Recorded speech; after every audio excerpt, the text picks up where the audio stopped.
मित्रों, नमस्कार। जय श्री राम। ज्ञान मास्टर माइंड में आपका बहुत बहुत स्वागत है।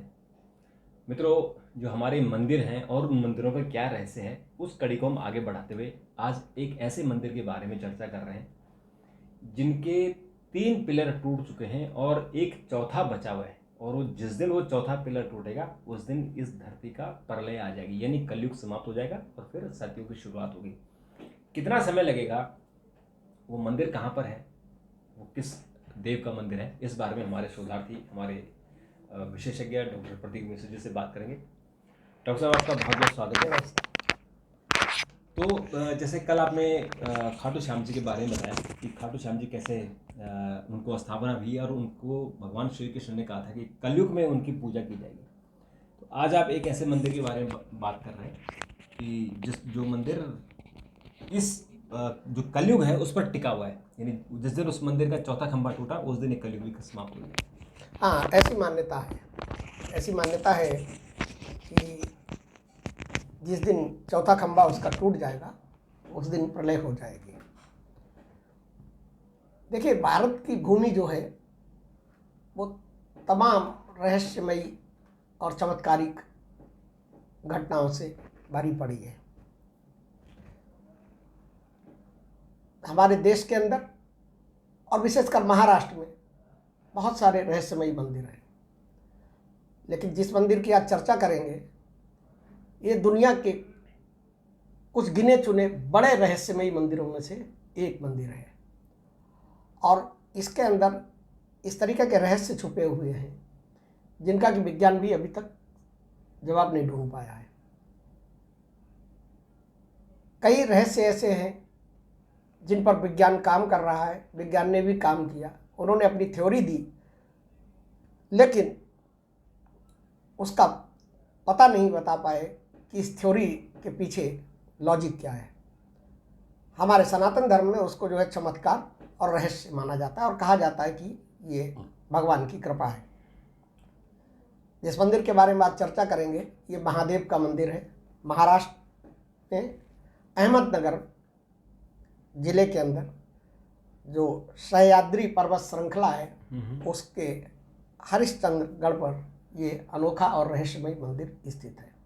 और ये इस मंदिर की सबसे ज़्यादा रहस्यमयी चीज़ क्या है कि ये गुफा के अंदर मंदिर है, भगवान महादेव का मंदिर है, इसीलिए इसको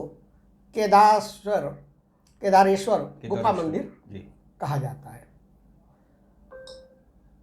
कहा जाता है कि इस शिव मंदिर के अंदर महादेव कई मौक़ों पर उनकी साक्षात उपस्थिति लोगों को महसूस होती है। गुफा बहुत रहस्यमयी है। गुफा में कमर तक पानी भरा हुआ है और ये ऐसा शिवलिंग है जो साल के 12 महीने जो है यहाँ पानी रहता है, पानी भरा रहता है। और पानी से जुड़े भी कई रहस्य हैं कि ये पानी कहाँ से आता है, कहाँ जाता है, इस पानी का तापमान एक जैसा क्यों रहता है, इस पानी का लेवल एक जैसा क्यों रहता है, और इसमें ये जो गंदा क्यों नहीं होता, इसमें काई क्यों नहीं जमती, क्यों जमती, मतलब शुद्ध क्यों रहता है। तो तमाम ये है, लेकिन उनसे भी ज़्यादा रहस्यमयी चीज़ जो है वो इस मंदिर के 4 खम्भों का रहस्य है। और ये 4 खम्भे जो है उसमें से 3 खम्भे उसमें गिर गए हैं। केदारेश्वर मंदिर की गुफा में जब आप जाएंगे और देखेंगे तो मंदिर की जो छत है, जो मतलब उसकी वो केवल एक पाए पे टिकी हुई है, अब टिकी हुई है और 3 पाए उसके टूटे हुए दिखाई पड़ते हैं। वो दिखाई पड़ते हैं कि 3 पाए जो है दिखाई पड़ते हैं। मतलब मान्यता ये है और माना ये जाता है कि दुनिया में प्रलय का संकेत दे रहा है ये मंदिर। प्रलय कब होगी, इस मंदिर के खंभा जो है वो बताएगा कि प्रलय कब होगी। इसकी उत्पत्ति के बारे में भी कोई प्रमाणिक दस्तावेज नहीं है। हमारे धर्म ग्रंथों में और तमाम जो और साहित्य है उसमें ये तो लिखा हुआ है कि ये पांडवकालीन भी यहाँ रहे, यादव वंश के राजाओं से भी इसका संबंध रहा, लेकिन इस मंदिर की उत्पत्ति कैसे हुई, कब हुई, वो किसी को नहीं पता है। मान्यता ये है कि ये सृष्टि के आरंभ से शिवलिंग जो है अपने आप स्थापित हुआ है महादेव का, और स्वयंभू शिवलिंग है, बहुत बड़ा शिवलिंग है। पूरा मंदिर जो है वो रहस्यों की एक समझ लो कुंजी जैसी चीज है। उसके गर्भगृह में कई चमत्कार ऐसे छिपे हुए हैं जिसे देखकर भक्त तो परेशान होते, हैरान होते ही होते हैं, लेकिन वैज्ञानिक बहुत ज़्यादा परेशान है कि आखिर ये चमत्कार हैं क्या। हाँ, उसे हमारे जितने मंदिर हैं हाँ, उन सबसे परेशान। आज मैं एक व्यक्ति से मिला था जो कसार देवी मंदिर से है, तो वो जो आपने कसार देवी का जो रहस्य बताया था वाकई वो कमाल का था। कभी उस पर हम दोबारा चर्चा करेंगे। अच्छा, तो अब देखिए ये जो केदारेश्वर जो मंदिर है, इसके जो 4 खंभे हैं, उन 4 खंभों के बारे में जो मान्यता है वो ये माना जाता है कि इसकी ये 4 खंभे 4 युगों के प्रतीक हैं, सतयुग, त्रेता, द्वापर और कलयुग। मतलब ये धर्म के जो 4 स्तंभ हैं, तप, सत्य, दया, दान, उसको दर्शाते हैं। अब इसमें से 3 खंभे गिर चुके हैं और माना जाता है कि जब 4था खंभा गिरेगा तो कलयुग का अंत हो जाएगा और प्रलय का आरंभ होगा। जैसे कि 3 खंभे गिर गए, यानी जो सतयुग, द्वापर और त्रेता। हाँ, नहीं वो ये तीनों का हाँ, खत्म मान्यता हो गया। यही है कि मंदिर का पहला खंभा जो है वो सतयुग में गिरा था, दूसरा खंभा त्रेता में गिरा था, तीसरा खंभा द्वापर युग के अंत में गिरा था, और जब 3 युगों में 3 खंभे गिर गए हैं तो ये माना जा रहा है कि 4था खंभा कलयुग के अंत में गिरेगा। कलयुग के अंत में या जिस दिन खंभा गिरेगा खत्म हो जाएगा, उसी दिन कलयुग का अंत माना जाएगा। अब देखिए धर्म के 4 स्तंभ होते हैं और इसके बारे में हमारे पुराणों में, हमारे ग्रंथों में कई जगह लिखा हुआ है। भगवत गीता में भी इस बात का, महाभारत, भगवत गीता में और श्रीमद् भागवत में इस चीज़ का बड़ा उल्लेख किया गया है कि धर्म के जो 4 स्तंभ हैं इनका चारों युगों से विशेष कनेक्शन है। जैसे कि सतयुग में धर्म जो है 4 स्तंभों पर टिका हुआ था। उस समय धर्म का बोलबाला था और इसीलिए उसको सबसे पवित्र काल माना जाता है। ठीक है। उसके बाद आया आपका त्रेता। त्रेता में वो धार्मिकता थोड़ी सी कम हुई, समाज में कुछ अधर्म फैलने लगा, तो 3 खंभे रह गए। अब आया उसके बाद द्वापर। द्वापर में क्योंकि तीसरा जो हमारा धर्म का जो पाया है वो दया का है, करुणा का है। द्वापर में दया और करुणा आपको कहीं नहीं दिखाई पड़ेगी। महाभारत जैसा युद्ध हो गया, दुनिया का सबसे बड़ा युद्ध हो गया, तो वो दया और करुणा खत्म हुई, तो वो दूसरा खंभा गिर गया। अब बचा 1 खंभा। तो हमारे महाभारत में भी इसका है। एक और प्रसंग आता है, आपको भी याद होगा कि युधिष्ठिर और यक्ष के बीच में एक संवाद हुआ था। तो यक्ष ने, युधिष्ठिर खुद धर्मराज थे, यमराज के अवतार थे पृथ्वी पर। मैंने उसका किस्सा आपको बताया था कि उनको एक श्राप मिला था यमराज को, उसकी वजह से उन्होंने धर्मराज के रूप में, युधिष्ठिर के रूप में पृथ्वी पर जन्म लिया था। तो जब यक्ष ने उनसे पूछा कि धर्म किन 4 स्तंभों पर टिका है, तो युधिष्ठिर ने भी यही बात कही थी कि सत्य, दया, तप और दान। इसीलिए ये माना जाता है कि कलयुग में दान की महिमा है। जिस दिन दान बंद हो गया कलयुग में, आप समझ लीजिए कि ये 4था खंभा गिर जाएगा। युधिष्ठिर ने जो बताया था कि सत्य, बिना सच्चाई के धर्म नहीं टिक सकता है, करुणा और प्रेम से ही समाज चलता है, और तप के बारे में उन्होंने कहा था कि आत्म संयम से ही व्यक्ति उन्नति कर सकता है, और दान के द्वारा ही परोपकार और भलाई संभव है। तो वही चारों चीज़ें जो है, जो धर्म का 4 स्तंभ, 4 आधार हैं, जो वही चारों चीज़ों से इस 4 खंभों का कनेक्शन जोड़ा गया है। और माना यह जा रहा है कि सत्य, दया, तप 3 खंभे इसके गिर चुके हैं, और ये दान वाला खंभा जो है यही टिका हुआ है, और इसी पर ये पूजा, इसी दिन ये गिरेगा, कलयुग का अंत हो जाएगा। अब देखिए इसके रहस्य के बारे में इतनी मान्यताएं हैं और इतनी वहाँ चीज़ें बताई जाती हैं कि एक तो मान्यता ये है कि जैसे जैसे मौसम बदलता है वैसे वैसे मंदिर की ऊंचाई बदल जाती है। हाँ, ये भी एक रहस्य है ना। अब गर्मियों में शिवलिंग के आसपास जो है वो पानी का तापमान बदल जाता है। गर्मियों में पानी एकदम ठंडा हो जाता है और सर्दियों में पानी एकदम गुनगुना हो जाता है। इसके रहस्य है, इस पानी का बड़ा आध्यात्मिक रूप से इसको बहुत महत्वपूर्ण माना जाता है और मान्यता ये है कि यहाँ स्नान करने से सभी पाप धुल जाते हैं। लेकिन पानी इतना ठंडा होता है कि लोग वहाँ छींटे ही मार लेते हैं, नहाने आने की तो हिम्मत कर नहीं पाते। हाँ। इसका जो रहस्य है कि शिवलिंग हमेशा पानी में डूबा रहता है। अब सवाल ये उठता है कि इस गुफा के अंदर जो सह्याद्री पर्वत श्रृंखला है उसके नीचे जो भूमिगत गुफा है, इस गुफा में ये पानी आता कहाँ से है? ना तो इसके आसपास कोई नदी है, ना इसके आसपास कोई झरना है। पानी का आकार एक जैसा बना रहता है, मतलब पानी का लेवल रहता है, एक रहता है, ना कम होता है ठीक ना है, ज़्यादा होता है। चाहे खूब बारिश हो चाहे खूब सूखा हो। अब पानी आता कहाँ से है? विज्ञान, मैं बताऊंगा आपको कि विज्ञान इसके बारे में अपना तर्क अलग देता है, लेकिन वो विज्ञान अध्यात्म के तर्क के सामने और जो आध्यात्मिक के लोग जो मानते हैं उसके सामने वो जो है बौना साबित होता है। शिवलिंग के चारों तरफ जो है जो पानी है, जो इस गुफा में पूरा पानी भरा हुआ है, वो पानी जो है न तो उसमें कोई बैक्टीरिया पाया जाता है ना कोई वायरस पाया जाता है।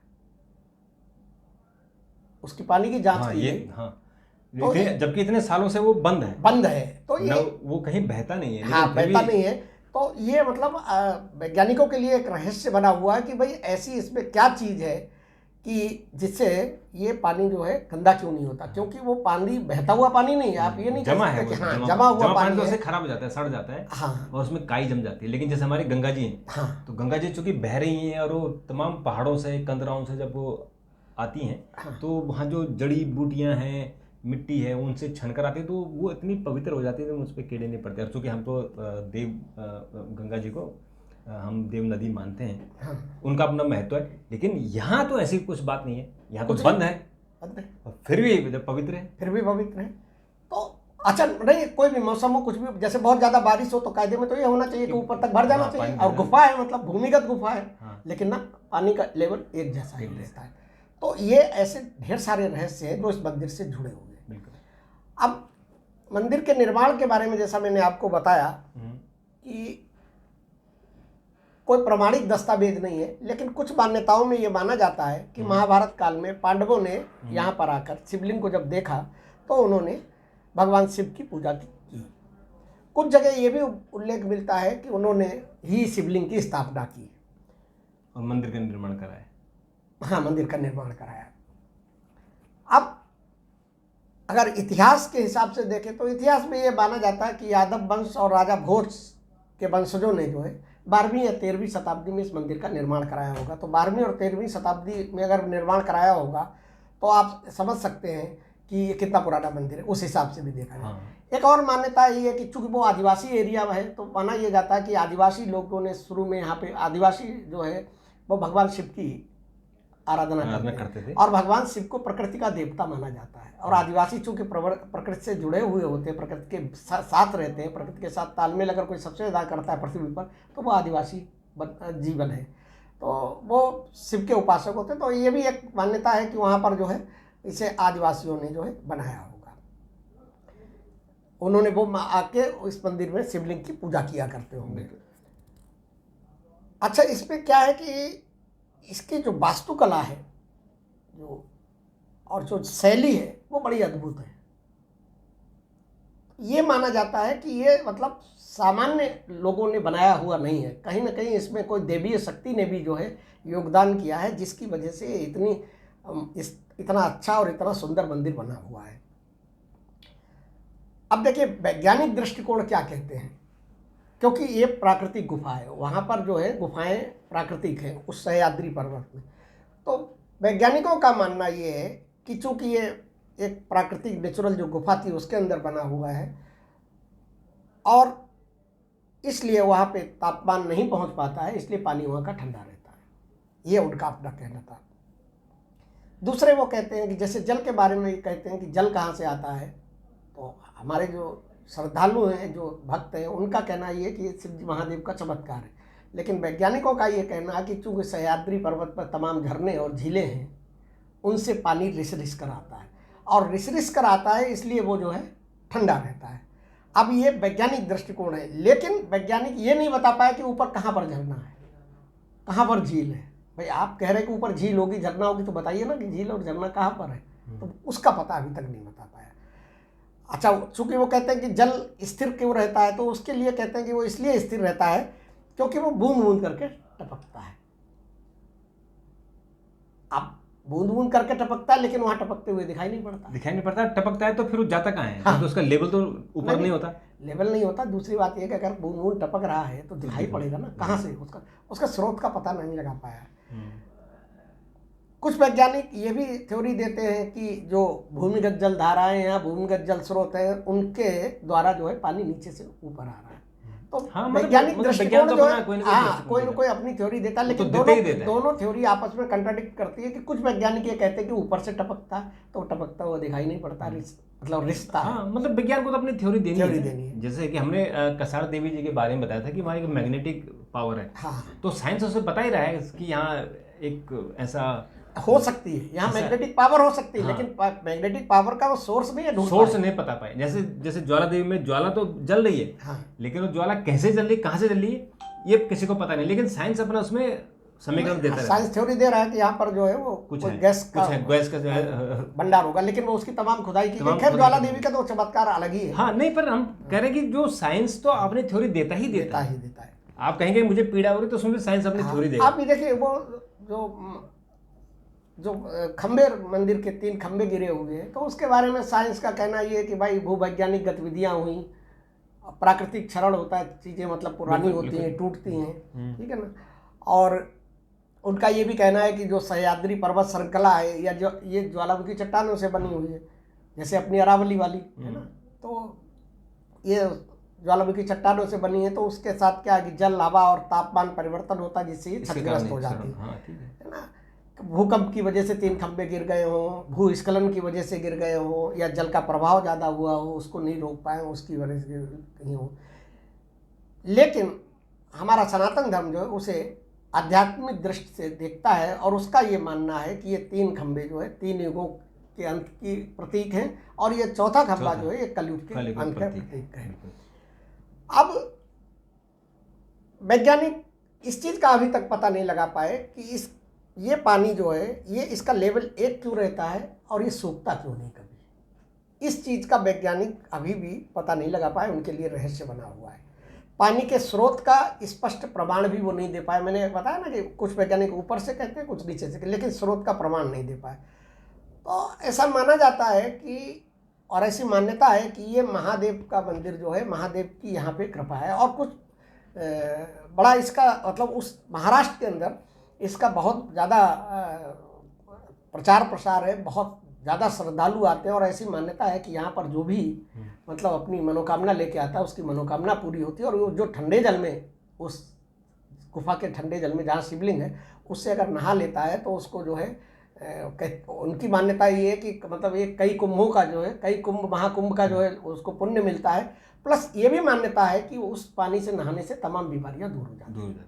तो ये मतलब आप कह सकते हैं कि दुनिया के उन रहस्यमयी मंदिरों में से एक मंदिर है जिसके बारे में अभी भी जो है। और मजे की बात यह है कि देखिए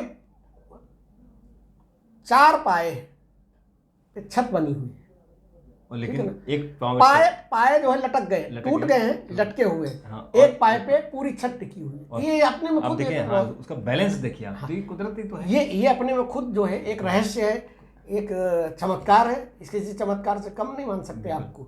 और उसको मतलब अगर आप उसकी फोटो देखेंगे या देखेंगे तो आपको समझ में आएगा कि किस तरीके से जो है वहाँ पर उनका अपना जो है आध्यात्मिक रहस्य है। बिल्कुल। और अगर आपने ये मंदिर नहीं देखा है तो आप जो अहमदनगर था उसका नाम बदलकर अहिल्या देवी हो गया है। महाराष्ट्र सरकार ने, जो बीजेपी की सरकार थी पिछली बार, तो उन्होंने नाम बदल दिया है। उन्होंने कहा कि ये जो है यहाँ अहिल्या देवी का घर है, क्योंकि जो महारानी अहिल्या देवी थी ये वहीं का है, तो इसलिए उनका नाम बदला। तो ये सह्याद्री जो पहाड़ी है, वो उस पहाड़ी में एक हरिश्चंद्र गढ़ है, और वहाँ जो केदारेश्वर गुफा है, वहीं उसी गुफा में ये केदारेश्वर मंदिर है। तो अगर आपको जाना हो तो अहमदनगर है, जो हम अहिल्या देवी बाई नगर अब इसको हम बोलते हैं, महाराष्ट्र में है। ज़रूर देखिए। और अगर आपके पास कोई लिटरेचर हो इस बारे में तो उसका भी आप जिक्र कीजिए। पूरे हम साल उसका- भर जो है ना वहाँ पर भक्तों का तांता लगा रहता हाँ, है। लोग तो जाते ही हैं, लेकिन जो साइंटिफिक हैं या जो स्टडी कर रहे हैं, जो लोग रिसर्च कर रहे हैं, अगर उनके पास कोई अतिरिक्त इन्फॉर्मेशन है तो ज़रूर दीजिएगा। हम उस पर फिर एक और वीडियो बनाने की कोशिश करेंगे, क्योंकि हम लोग ऐसे तलाश कर रहे हैं कि जिन मंदिरों का रहस्य है, जिन मंदिरों का कोई आर पार नहीं है, जो ये नहीं कह सकते कि इसको कितनी सदी में बनाया गया या किसने बनाया, तो उन मंदिरों के बारे में हम बता रहे हैं। ये हमारे डॉक्टर साहब बहुत इस पर रिसर्च करते हैं, बहुत मेहनत करते हैं। तो डॉक्टर साहब आपका बहुत बहुत धन्यवाद, और मित्रों आपका भी बहुत बहुत धन्यवाद। आप ज़रूर चैनल को देखिए और अपने मित्रों को, और ख़ासकर हमारे जो युवा पीढ़ी है उनको भेजिए, ताकि उनको हमारी जो सांस्कृतिक विरासत है उसके बारे में पता चल सके, हमारे सनातन के बारे में, हमारे हिंदू धर्म के बारे में। तो आज इतना ही। कल एक और वीडियो के साथ फिर आपसे मुलाकात होगी। तब तक के लिए नमस्कार।